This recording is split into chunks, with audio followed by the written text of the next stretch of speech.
Welcome to the Mobile Workforce Podcast, where we sit down and have real conversations with business leaders that have been where you are. During these interviews, we'll dive into what it takes to improve systems and champion processes that maximize performance. Each week, our trailblazing guests share their experiences and understanding of the workforce to help inspire change, challenge our thinking, and share what it takes to successfully travel the road to profitability. Now here's our host, co-founder and chief evangelist of About Time and WorkMax, Mike Merrill. Hello, and welcome to the Mobile Workforce Podcast, sponsored by About Time Technologies and WorkMax. I'm your host, Mike Merrill, and today we are joined by my friend Anirban Basu, who's an economist at Sage Policy Group, also an economic consultant and analytics firm that helps businesses develop the analytics and messaging needed to get new ideas off the ground. So today we're going to talk about the economy. We're going to talk about how construction has been impacted by the movements in the economy over the last year and what Anirban predicts will happen in the very near future. We also will discuss how contractors can understand the impact of the economy that it has on their business and also how to prepare for whatever comes next. Hello, Anirban. Welcome and thank you for joining us today. Privileged to be with you today. Absolutely. Awesome. Well, before I get into the conversation, I met Anirban last year in Beaver Creek, Colorado at a CFMA conference where he was a keynote. And so I just felt like I had to have you on the podcast as soon as we could, and I'm excited to have you today. Yeah, I'm delighted to be back. Good to have met you then, and good to see you today. Thank you. So let's just talk about really quick, if you could give us just a 30-second explanation of what the industry of construction needs to have a handle on as it relates to the economy. Well, several things, but I think first and foremost, labor force. So what I see out there is a lot of contractors are telling me that their backlog is strong, that there's a lot of deal flow, plentiful opportunities to bid on new projects, but their constraint is can't find the workers to support that growth, to deliver the services that they want to deliver. And of course, one of the other things that we've seen has been a general increase in the cost of delivering construction services, not just the workforce, but of course, as is widely reported in the media, many materials prices, whether natural gas or lumber or other prices, have been volatile during this period, sometimes rising, sometimes falling, but still much higher than those prices were pre-pandemic. Yeah, that's a great overview. So if we talk about the last year or two, we've actually seen economies shut down, supply chains break down, government stimulus initiatives, to name a few things. How do you think the government stimulus has helped the construction industry today? I think pretty massively. I mean, between the stimulus packages passed in March of last year, March 27th, signed by Donald Trump, the first stimulus package, the CARES Act, that was a $2.2 to $2.3 trillion package, and another package less than a month later, including more monies for paycheck protection. Then another package, the Consolidated Appropriations Act, signed by Donald Trump on December 27th, and then another package signed by Joe Biden on March 11th. You put it all together, around $6 trillion in stimulus. And so that's kept the economy together. There's lots of liquidity in the economy right now, lots of cash flowing through the economy. That translates into better real estate outcomes that we would have had, but for those injections of cash. And when you have better real estate outcomes, you have more construction as well. By the way, governments in many cases are flush with cash too because of the Biden stimulus package, which sent $350 billion to state and local governments. Some of that money is yet to be sent, but the point is more money available for infrastructure and other forms of public spending as well. Yeah, it's a lot of money moving around in this economy, to your point. So how do you think that technology has helped these construction companies, at least initially, as it relates to this stimulus money? Well, I think it'll help them more going forward because it's difficult to change business models. It's difficult to change the way one delivers construction services in a very short period of time. But given all of the deal flow that's out there, given the need to try to curtail some of these construction cost increases, given the shortage of skilled workers in the construction industry, increasingly firms have to turn to technology to get the job done. It could be robotics, could be drones, other forms of technology, material science. But the point is, ultimately, it's going to be technology that will help construction deal with some of these supply chain issues. And so I think the strongest construction firms right now are trying to install and train people on new technologies right now. And the faster they do that, the better, especially if that technology helps to supplant some of the people they would like to hire, but simply don't exist in the economy. Yeah, that's a great point. And I think one of the other things that we're seeing is technology is filling these gaps that have been created by this, just these disruptions. How do you think those will help shape the future and make it better? Well, make it better for some and worse for others, right? So technology is often expensive, and training workforce on new technologies is often expensive and challenging, tricky. And so, generally speaking, when you've got this level of change in a short period of time, it benefits larger employers, larger contractors. They have the financial wherewithal to purchase new technologies, the financial wherewithal to train their workers. So small contractors may not have that. So one of the things you might expect to see during this period is more consolidation in the industry as well, as smaller firms are scooped up by larger firms as they try to create more economies of scale, including with respect to the purchase of technology. Yeah, we definitely keep seeing a large consolidation in the marketplace, even in construction. Yeah, there's no question. You see that in manufacturing. You see that in all kinds of aspects of economic life. There's a book that was written in the 1960s, Small is Beautiful. Well, I'll tell you, right now in the economy of today, big is beautiful. And that's what a lot of people are realizing. That's a great takeaway. Big is beautiful. I like that. One of the things I noticed you had posted on LinkedIn, you were talking about the jobs report, which I know is a great topic that you like to talk a lot about. You're clearly an expert on it, but you said that it was a bigger bust than the Packers taking Tony Mandarich second overall in the '89 NFL draft. So pretty funny. What are you hoping to see? Yeah, Tony Mandarich, of course, the great offensive lineman, and turned out to be a total bust for the Green Bay Packers. Not a complete bust, but mostly a bust, given the hype. And so that's what happened during the August jobs report. So coming into that release by the Bureau of Labor Statistics, economists were collectively forecasting that the nation would add nearly 750,000 jobs, or had added nearly 750,000 jobs in August. The number turned out to be 235,000. That's a whole of 500,000 jobs roughly. And so deeply disappointing. And again, a lot of this has to do not with the hiring side of the economy.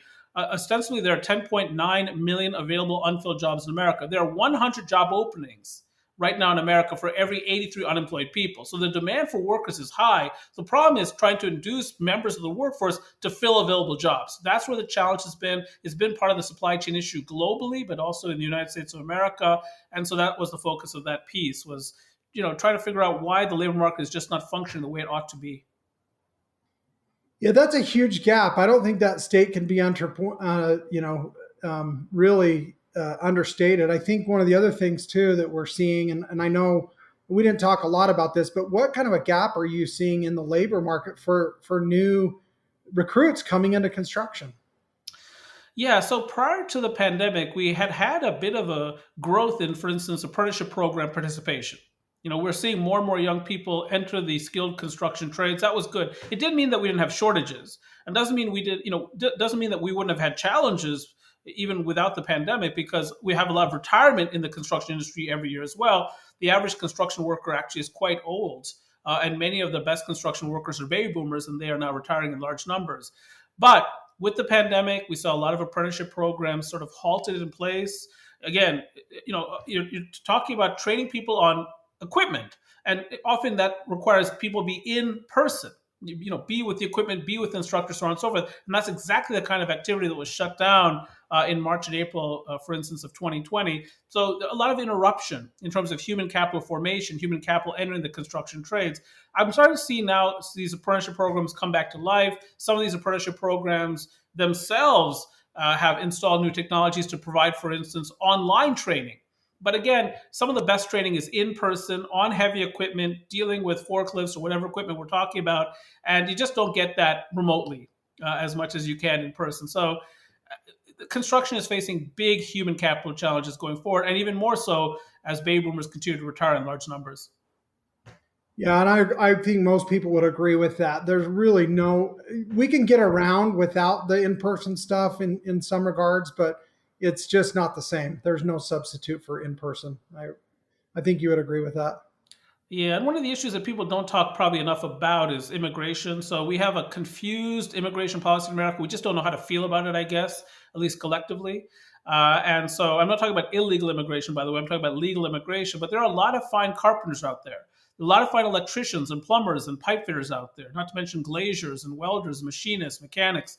And yet, immigration has slowed, population growth has slowed in this country, and it's one of the reasons that we don't seem to be able to grow very fast as a country anymore without a stimulus package in place. But you take away the stimulus, America becomes a pretty slow growth country. Interesting take. What? Tell me this. I know obviously at Sage Policy Group, your entire business model is about predicting and kind of projecting what the future looks like. So, what are you seeing the impact of these projects and also policies that are coming online, trending to today, moving forward? Yeah, so I mean, it's easy to focus on the negative. So people are talking about the high cost of steel or iron ore, or higher shipping costs, lack of workers, so on and so forth, confused immigration policy, foreign policy failures, whatever it happens to be. We can talk about all of these things, but at the end of the day, there's a lot of deal making in America right now. So interest rates are low, cost of capital is low, investors have a lot of money to invest, private equity firms have a lot of money to deploy, and so that translates into deal making. And often real estate is the place that capital heads to look for return. When interest rates are so low, you're looking for return. Real estate often offers significant return. And when you have a lot of investment into real estate, you often also trigger a lot of construction. And so that's where we are right now. That's why backlog is pretty high for many contractors. That's why many contractors are pretty confident right now. Yeah, they're dealing with higher materials costs. Yeah, they can't find enough workers, but there's demand for their services, and that makes them happy. There are bidding opportunities, and that makes them happy. Then the challenge becomes, once you get the project, delivering to those contractual obligations. Now that's challenging. Nonetheless, a lot of firms are saying our margins are reasonably strong. We're passing along a lot of our cost increases to the final consumer of construction services. So not a terrible market. And again, a lot of that has to do with Federal Reserve policy, the bond buying program, meaning quantitative easing, low interest rates, and therefore the need to try to find ways to generate a return on capital. And again, real estate is one of those ways. Yeah, you can't build any new construction project without land to put it on. So obviously that's the bottom line, and you only go up from there. So I think that's intuitive and insightful that you're drawing that distinction. Real estate, of course, it can involve investment in land, but what I'm also seeing is a lot of modernization of existing structures. So obviously, the office market hit hard by remote working. The retail real estate market hit hard by online shopping and all those retail bankruptcies we suffered last year. J. Crew, JCPenney, Pier 1 Imports, True Religion, Francesca's, Lord & Taylor, so on and so forth.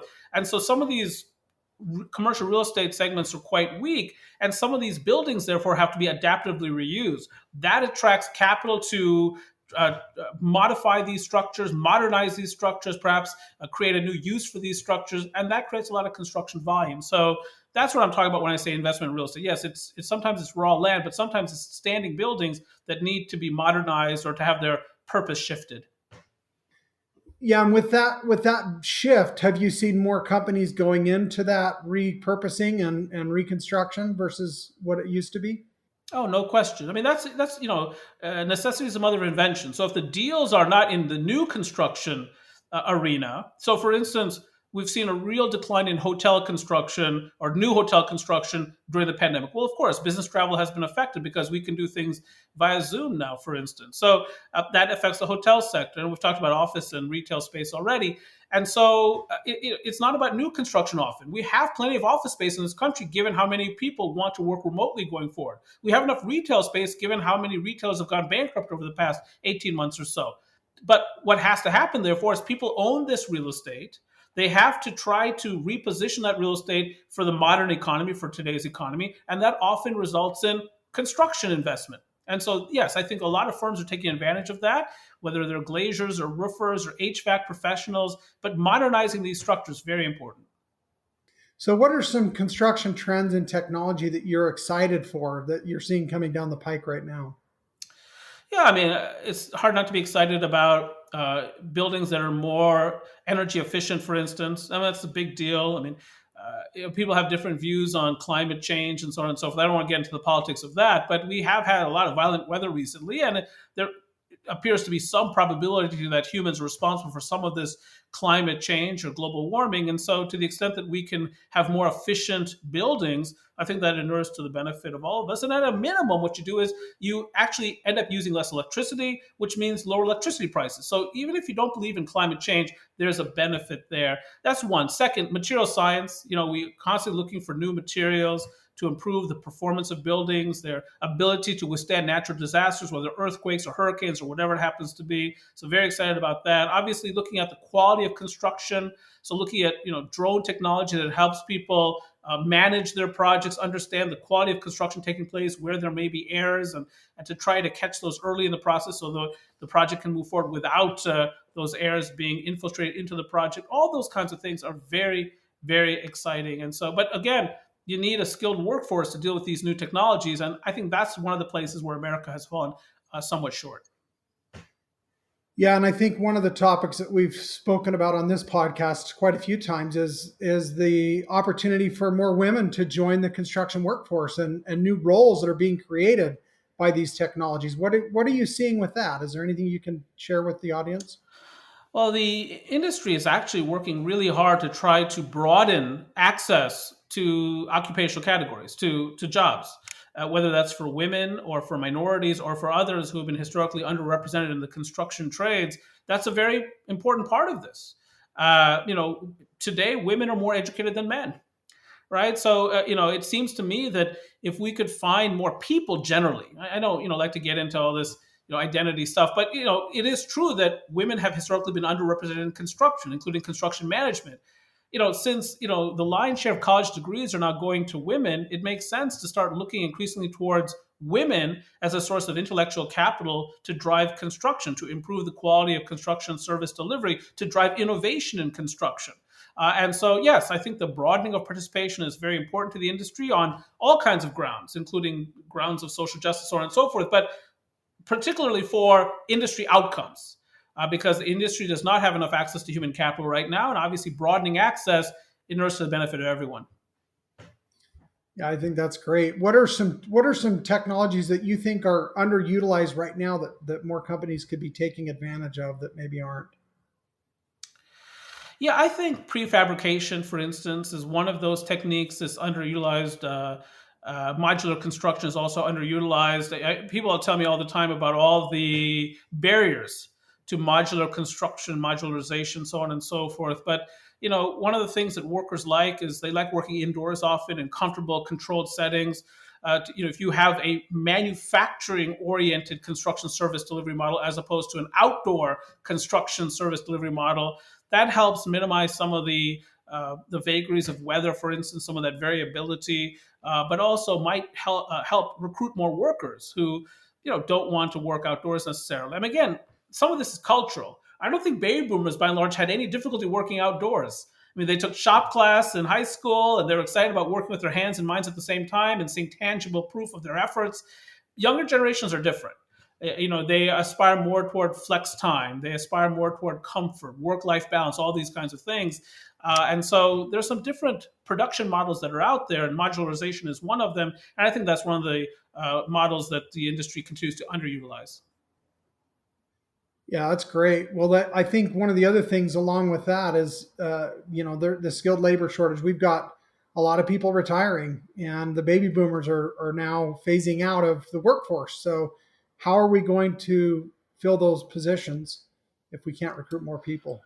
Yeah, the youngest of the baby boomers turns 57 this year. I mean, assuming you start the generation as being born first in 1946 through 1964. So 1964, those folks are turning now 57 this year, if I'm doing my math correctly. So we've already seen a lot of baby boomer retirement. We saw a lot during the pandemic. We'll see more going forward. And so we're depending on younger generations. But these younger generations often didn't have shop class. I mean, they're taught to test, right? They were taught that what matters is passing tests, getting to a four-year college, passing more tests there, and then finding your way into the workforce. And so a lot of those young folks didn't even realize that construction offered plentiful middle income opportunities or better. And one of the things about construction is it offers a lot of opportunities for entrepreneurship. I mean, one can start their own paint contractor or electrical contractor or mechanical contractor, or whatever it happens to be. You see a lot of entrepreneurship in construction. You see a lot of small business operators. And young people often aspire toward entrepreneurial opportunities, but they don't even recognize construction as a pathway to that or prosperity generally. So, there's a lot of work the construction industry has to do to reach into the hearts and minds of young people. And for the most part, the industry has not done a great job doing that. And that's one of the reasons it faces the issues that it faces today. So, are there things that you see companies doing, or that you wish companies would do more in terms of recruitment and almost even marketing the opportunities that are available?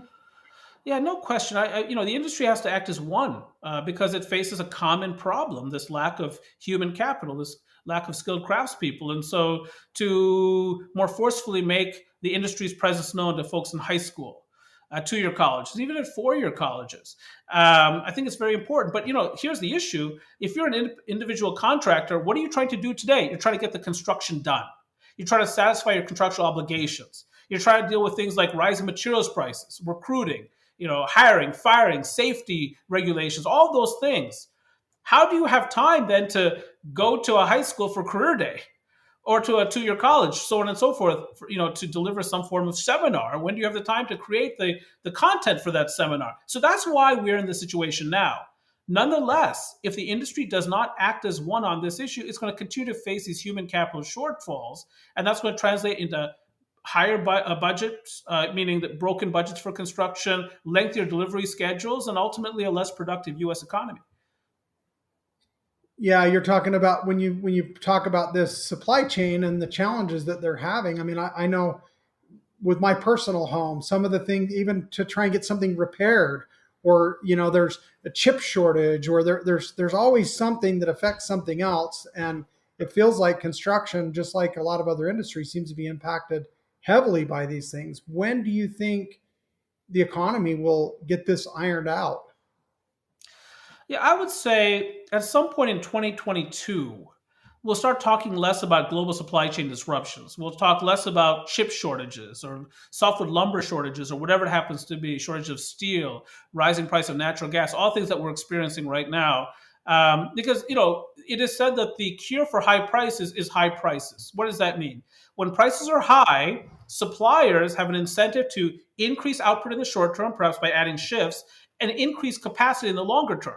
And that means new sawmills or new semiconductor or manufacturing plants or whatever it happens to mean. But that takes time. But the high prices are an inducement to make those kinds of investments. And also, high prices truncate demand or quantity demanded at any given moment. So at some point, these high prices are going to induce a better set of equilibrium or a better set of equilibria with respect to supply and demand. But I think that's a 2022 story. And here's the thing. A lot of economists earlier this year said by now, supply chain should be orderly. That global supply chain issues should have gone away. They were wrong. They're going to last with us well into 2022, and it's conceivable beyond that. But of course, a lot of that has to do with COVID-19 and the public health outcomes yet to be determined. Yeah, I think you're spot on in terms of the price being the cure for the price. I have never heard anybody else say that, but it makes a lot of sense to me when I hear you say that. It kind of could self-correct because eventually it will find that equilibrium, like you mentioned. We economists believe in the market mechanism, right? So we believe the market ultimately works. It may take some time to equilibrate, may take some time to clear the marketplace, meaning supply equaling demand. But it happens. We economists believe in the market, or most of us do at least. But it takes time, and right now we haven't had enough time. Well, and certainly one of the challenges, and of course, again, keeping away from politics, but when we have so many things being manufactured overseas or in China or different places, we're depending on those supply chains to feed our supply chain.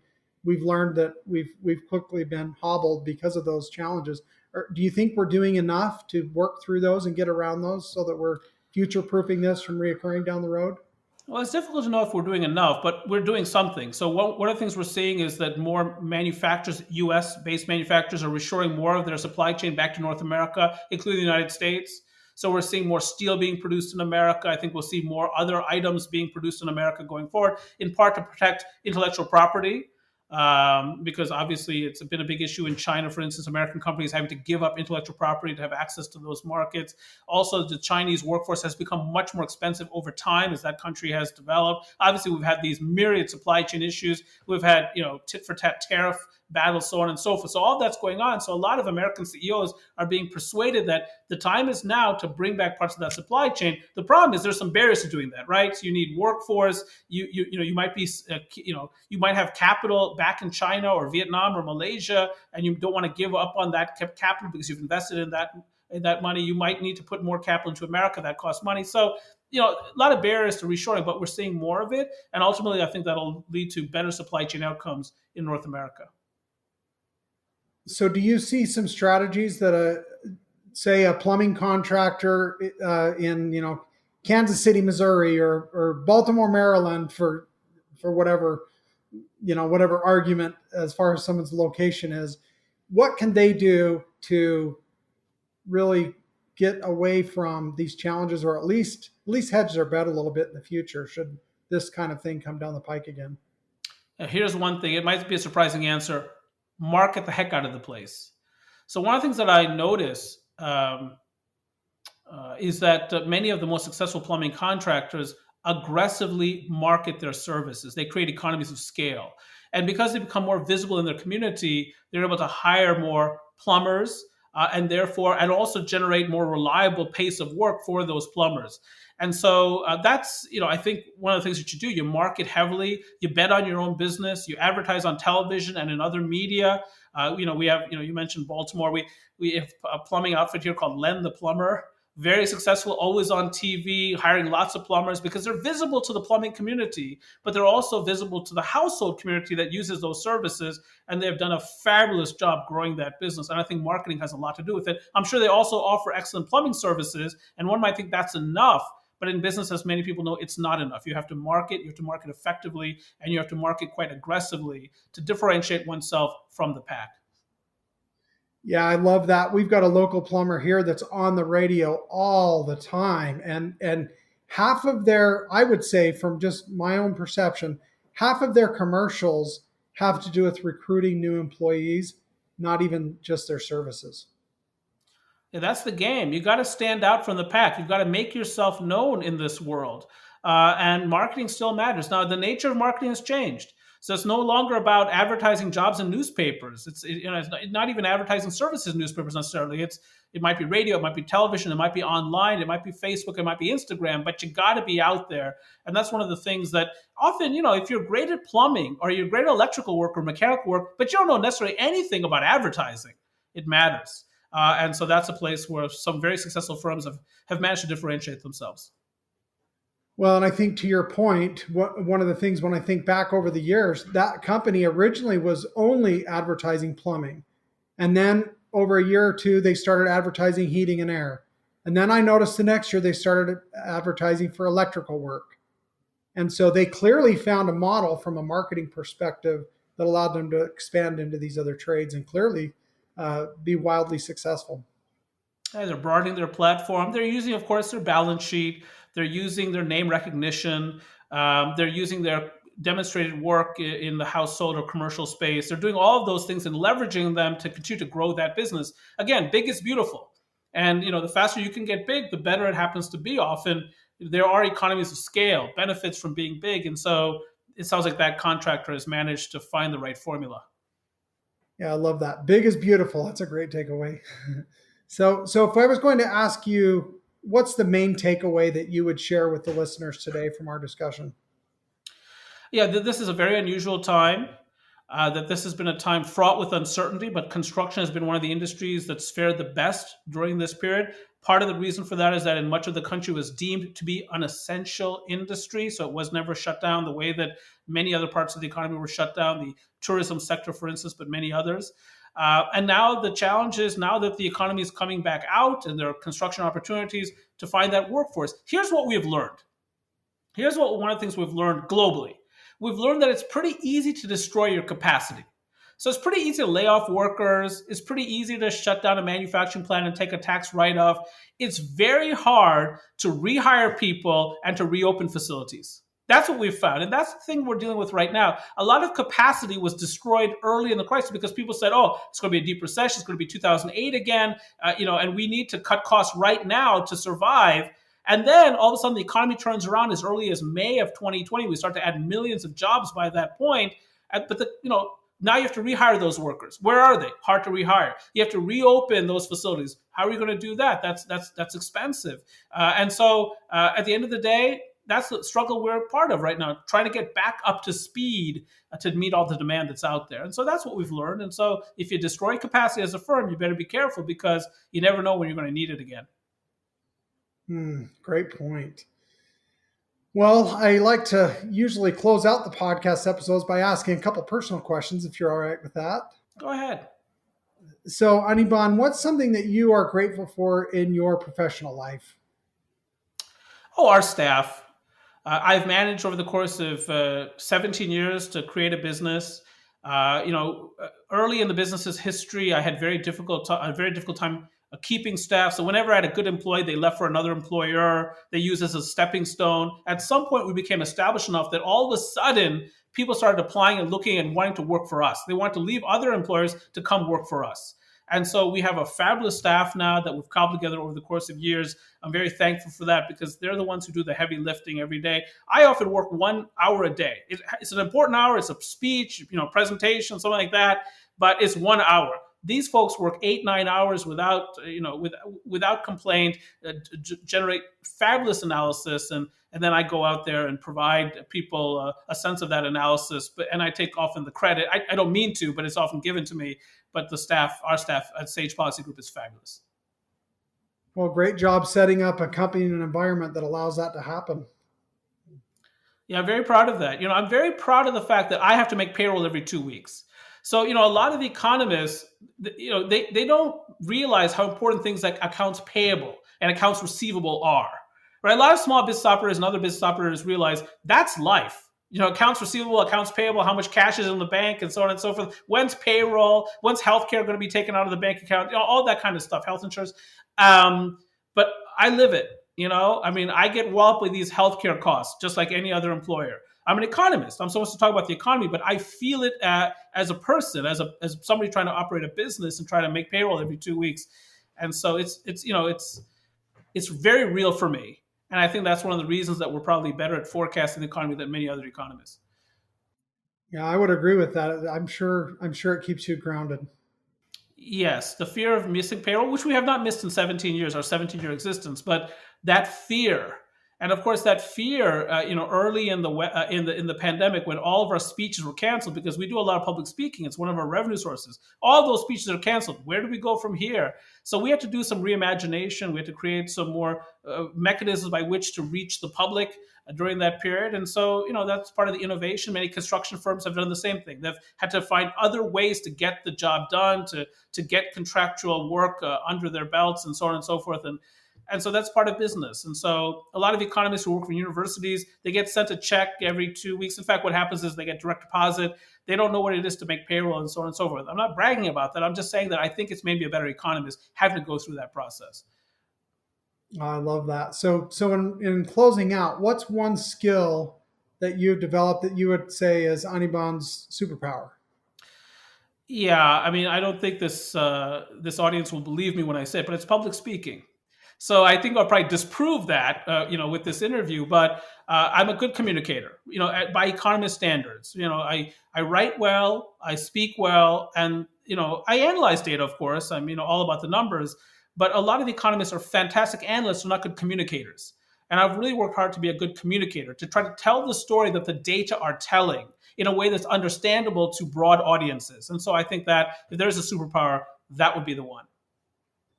I love that. And I totally agree. That's why I told our producer immediately, we have to have Anirban on as soon as we possibly can. And thank you for the opportunity. Yeah, thank you for joining us. I had a great time. And again, look forward to catching up to you next month at the CFMA conference and into the future. I'll be there. I look forward to seeing you as well.